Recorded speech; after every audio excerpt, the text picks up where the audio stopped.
before you start answering the questions, look directly into the camera. Tell me your name, first and last, and spell it for me. Okay, right now? DudleyWebb III, DudleyWebb. Okay, and you teach And I teach at Hot Springs Intermediate School, Hot Springs, Arkansas. what grade? 5th grade, literacy. Okay. When Eric asks you the question, give it back to him as part of your answer, and look directly at Eric, not directly into the camera, okay? Okay. All right. Eric, you're good to go. How do you apply the Code of Ethics standards in your school? You know, the Arkansas Code of Ethics standards have equal importance. All 8 ethical standards are important for teachers to not only be aware about, but to also keep in mind when we have interaction with students in the classroom, and even at times when we're off campus. You know, I'm going to tell you one thing that's probably obvious to everybody, and that's that teachers are under a microscope. And that's going to be the case for a lifetime. That's going to be the case forever. We should be under a microscope. We're talking about children, their care, their education, their integrity, their livelihood. It all rests upon our shoulders. And so it is important for us to keep in mind all of the ethical standards when we're at school. You know, and for me, I try to have in my head a list of do's and don'ts. And there's 2 don'ts, there's 2 do's. The first don't embarrass a student. In a classroom, at recess, at the cafeteria, at a football game, anywhere. I don't think there's ever an appropriate time to embarrass a student. Whether we think it's a big deal or not that big a deal at all, more than likely, it could, we got to start over. You're Sorry doing about that. great. You were doing really great. Take your time, take your time. It's okay. You just let me know when you're ready. Okay, I'm ready. We just start back from the top. Okay, I'll get it right this time. I'm going to try not to be so particular at like reciting everything that I had in mind and just kind of let it out. I think I do better that way. So, okay, we're ready. How do you apply the Code of Ethics standards in your school? The Arkansas Code of Ethics standards have equal importance. All 8 ethical standards should be knowledgeable by all educators, and they should be carried with us wherever we go, whether that takes place inside of a classroom where we have interaction with students. I'm sorry, that's good. You're fine. Oh, you're fine. What is that? That's my fault. I used to tell people, I should turn your phone up.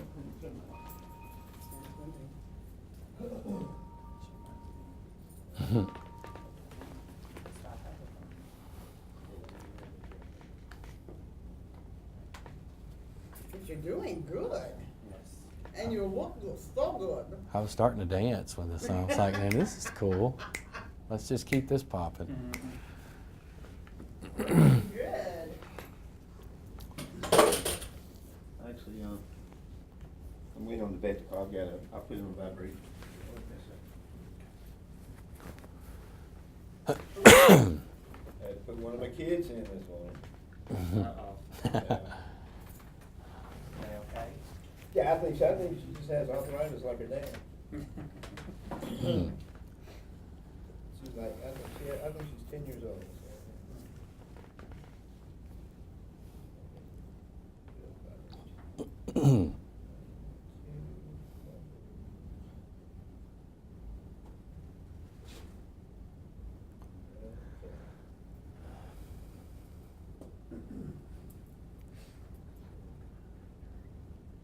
All right, when you ready? How do you apply the Code of Ethics standards in your school? All 8 Arkansas ethical standards have equal importance. And I think it's very important for educators to keep in mind these standards when we're inside of the classroom, having direct interaction with students, and even at times when we're outside of the classroom. And that's really because teachers are under a microscope, and that's going to be the case for as long as we know. That's going to be for a lifetime, and it should be that way. We should be under a microscope. We're talking about children. We're talking about their livelihood, their education, their care, and there are some procedures that I like to use to kind of help enhance those code of ethics in the classroom for me, just as well outside of the classroom. And I do that by having a set of do's and a set of don'ts. The first don't is don't embarrass a student.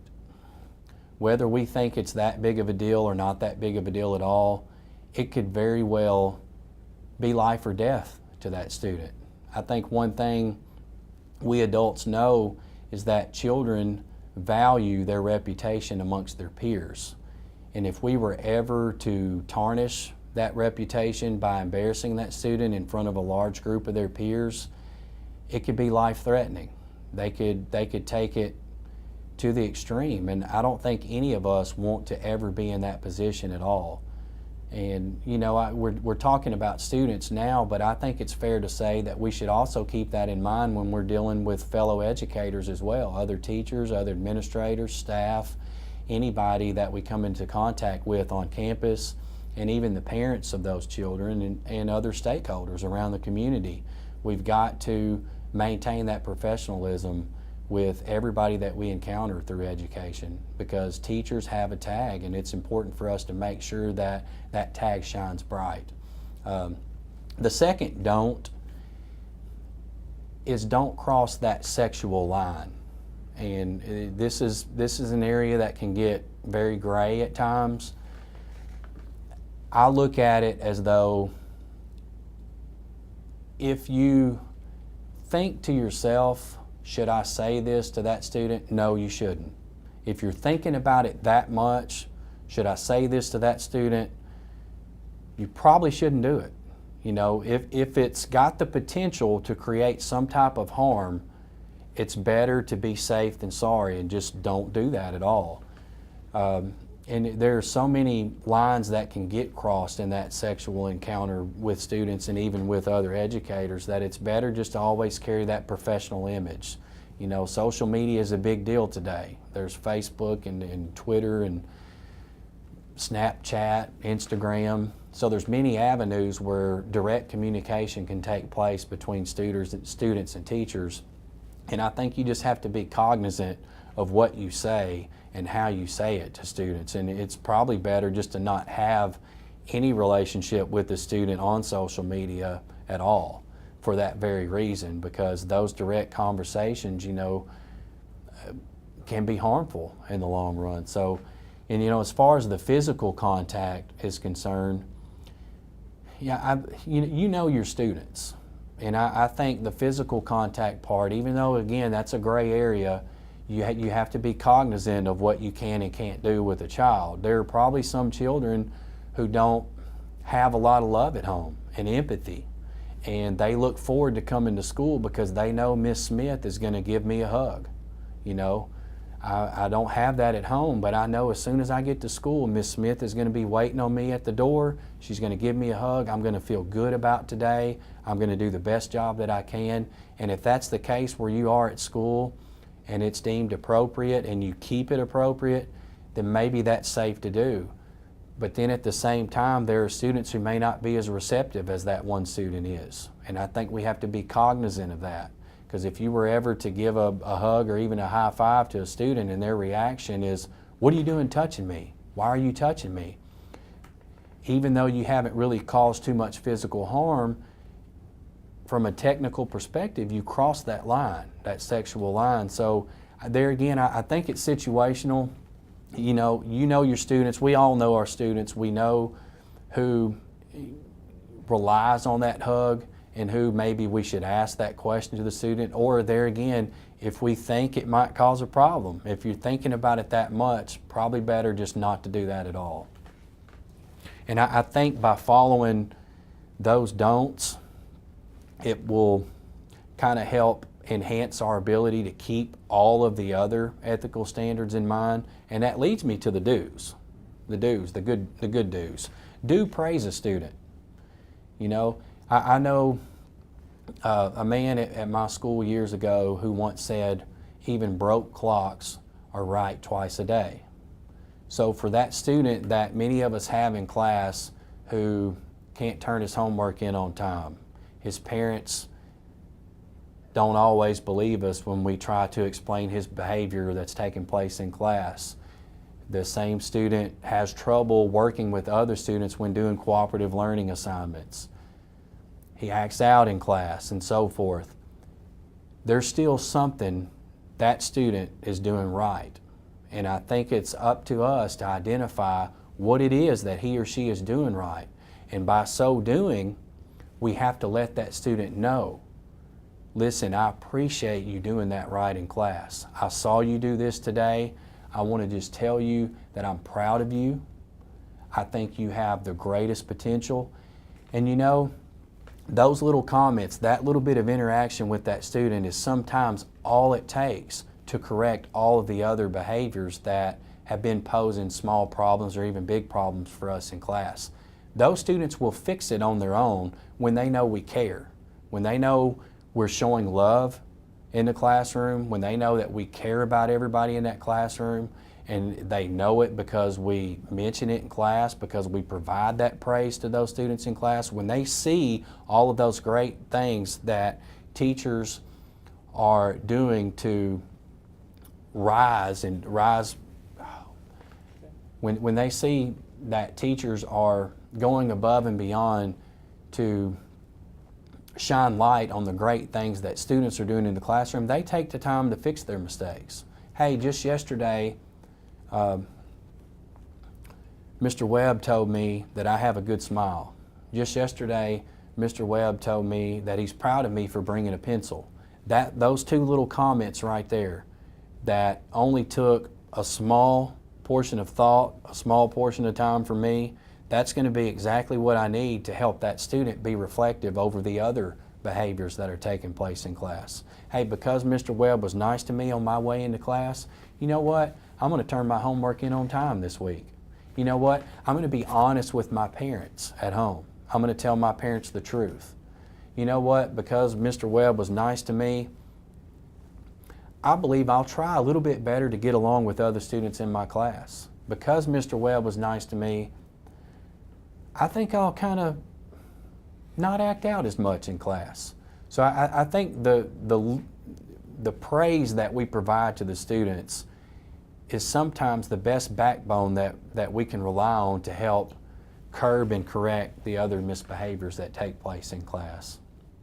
And it's a lot easier to just be kind, and it helps everybody feel good. And the other praise, the other do, if you will, is to follow that same pattern for other teachers in our building. You know, I think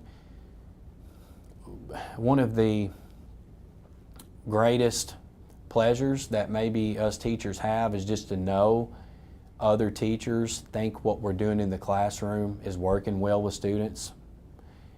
And when another teacher tells another teacher, hey, I think you're doing a great job, the lesson that you did the other day with those students looked like it worked very well. There were some students talking to me about it the other day. When teachers provide praise to other teachers, it's the fuel that we need to just keep that type of academic progression for our students on track to receive that student growth at the end of the year. So praise for the students, just as important as praise for other teachers.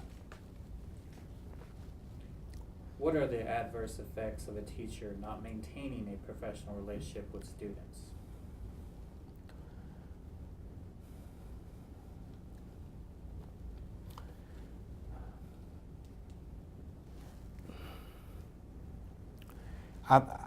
I think when we're talking about the relationship that teachers have with students, it's important for us to keep in mind that we should be a teacher first to a student and a friend second to a student. I think we're less likely to encounter any type of long-term problems with students if they feel like we're being consistent in the classroom, that all of the rules, all of the procedures, all of the consistency, all of the feedback is given to every student in the same measure, and that we haven't shown any bias to this student or to that student. We keep it fair across the board, almost as if we're using a rubric for everybody and for all of our dealings with all the students in the classroom. I think if we can maintain that business-like professional approach with all the students, and they know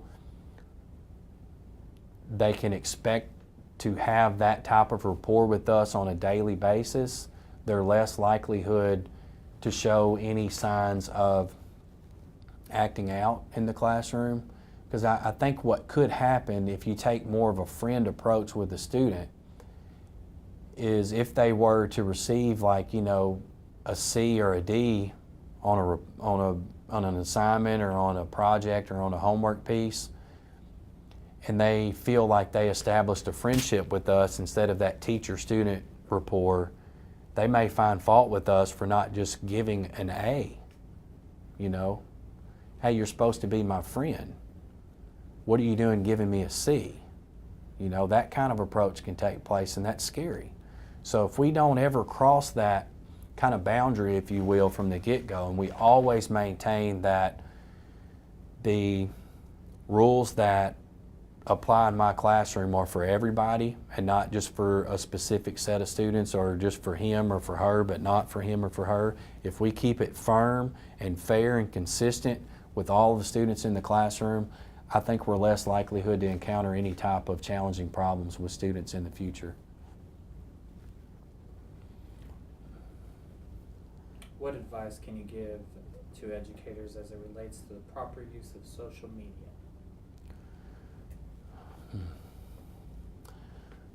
That's a good question. You know, the social media is a big thing now. There's so many outlets. I'm familiar with all of the outlets out there. You know, there's Facebook, there's Instagram, there's Snapchat, there's Twitter, and there may be others that I left off. And I don't think adults are the only ones to have knowledge of the existence of these social media outlets. It isn't uncommon for us to see that 10, 11, and 12-year-olds have a Facebook account or an Instagram account.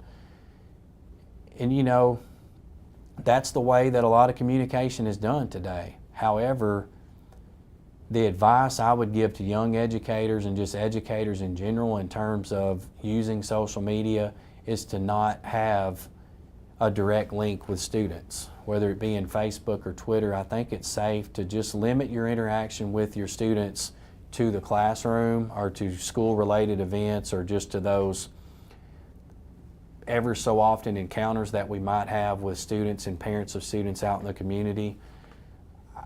I try not to ever, you know, have a student as a friend of mine on Facebook.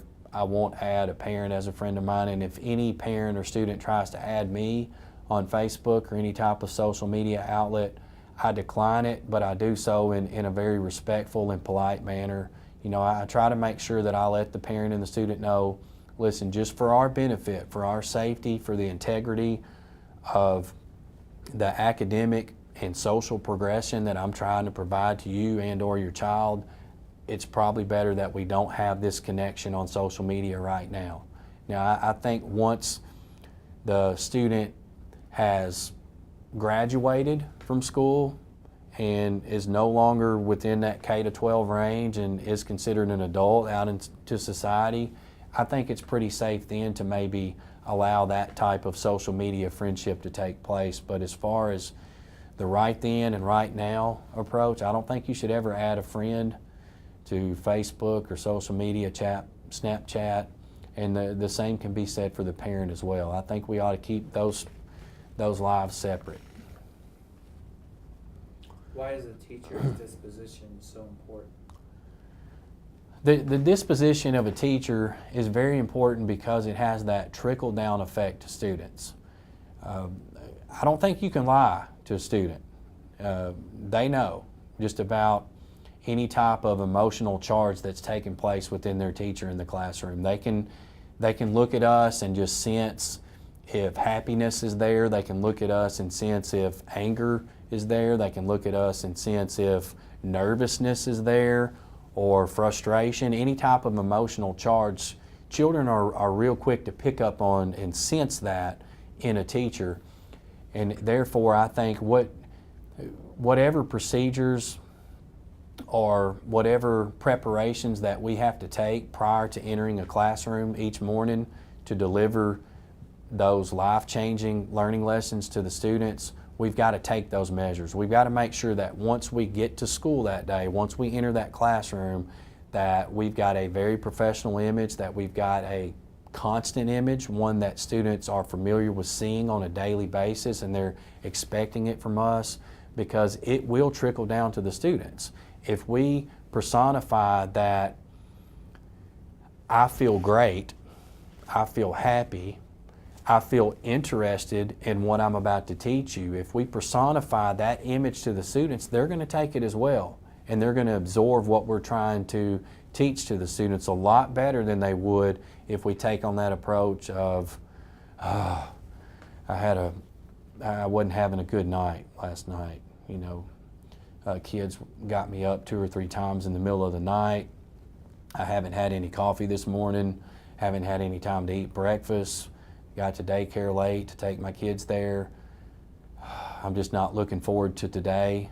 I don't really want to be here teaching. If we, by all means, ever possess that type of attitude in a classroom, students will pick up on that emotional charge as well, and their likelihood to absorb anything that we're trying to present in a lesson that's attached to a standard or a skill is probably down the drain. So we've got to make sure that we let go anything that could be affecting us outside of the classroom, so that once we enter the room, it's game on, it's business, it's helping students, it's making a difference in a child's life, and it's helping a child grow. It's helping a child start here at point A, and by the time they leave my classroom today, they will be smarter, they will have better social interaction skills, they will have more respect for themselves, for me, for other students in the building. They will love education. We have to have that kind of approach to what we do in the classroom with students.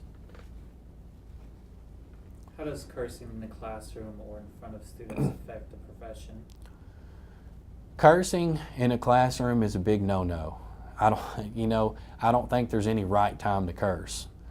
Can accidents happen in a classroom? Yes. Have there been exemplars or novels or texts that have been issued to students that correlate with what we're trying to accomplish within a unit of study that have curse words in it? Yes.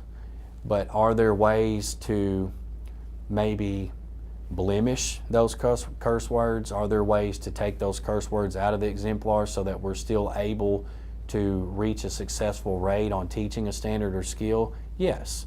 There are ways to block out those images, and there are definitely ways to prevent us from saying any curse word in class, because the one thing that is pretty obvious and pretty standard wherever we go is once a word comes out of our mouth, that word can't be taken back. Now, accidents are going to happen, and nobody's perfect, and I know there are times when you may have a word kind of slip out of your mouth, and I think if you do, your initial and immediate response should be to apologize to the class, to admit that you made a mistake and that you're sorry, and that students should never by any means let that happen to them. But I think too, if we're cognizant about what we say, and if we plan lessons ahead of time, and if we have that appropriate preparations for what we're trying to accomplish with the students in the classroom, we have adequate sleep, any type of preparation measures prior to entering the classroom, if we take those preparations, I think we're less likely to let any of those curse words slip out of our mouth. But I don't think it should ever be interjected into a lesson on purpose. And I think if we just take time to just stop for just a few seconds and think of the words that are coming out of our mouth and try not to talk too quick, we might be able to catch a lot of those type of accidents before they occur as well. What are the best practices for test administration procedures? The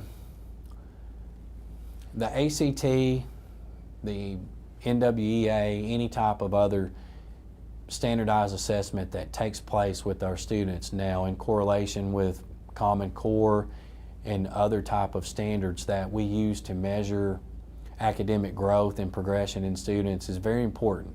It's important to us because it allows us to track students, see where each student is going, see what their deficits are so that we can make appropriations and accommodations to help fix those deficits and turn those deficits into strengths. It's also important to us to highlight the strengths that each student has as well, because that tells a lot of us that the lessons that are being provided for the students in accordance to that strength and its relationship with each standard and skill is probably a great lesson, and that lesson should be repeated and maybe even shared with other teachers to see how they can make it work within their classroom. And because of all that I just told you, that just enhances our ability to always take into concept the rules and procedures that are to be followed when administering a test. The point is simple, just follow the rules.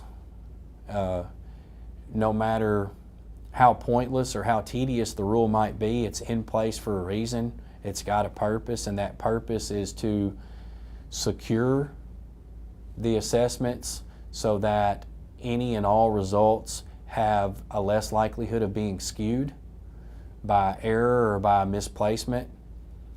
So I would just encourage you to pay attention to that professional development when you're learning about those procedures for handling assessments within the classroom. Make sure that you take some really good notes. Make sure that you take it serious, because it is serious. We're talking about a mistake that could take away your ability to teach. It could take away your license. So whichever assessment is that you're providing for your students in the classroom, you need to make sure that you follow all the procedures and all the rules. Why are educators role models? This is a very probably heartfelt question. I look at that question, and the question again is why are teachers role models? I look at that question, and I think, upon initial thought, I think of all of the students who are in my classroom today who have the thought of being a teacher themselves. And I look at that opportunity to be a role model for that student and just think how great it is, first, that there are students in my class who look at teaching as being an admirable profession, who look at teaching as being an opportunity to be a motivating and inspiring factor in a student's life. And they want to do that. They want to do that. There are students in my class who want to be a teacher. How great. And so there is some heartfelt connections that I have with a lot of students, especially those who tell me they want to be a teacher. And I think it's very important and vital that they maintain that perception of me when they look at me and they consider me as a role model. Well, you think, well, how am I a role model, and how can I maintain that image in a student's mind of being a role model? I think it's following the code of ethics. Those ethical standards that are in place for teachers in Arkansas, that's what we have to follow in order to continue to be a role model for those students who admire teachers and who want to be a teacher themselves. I think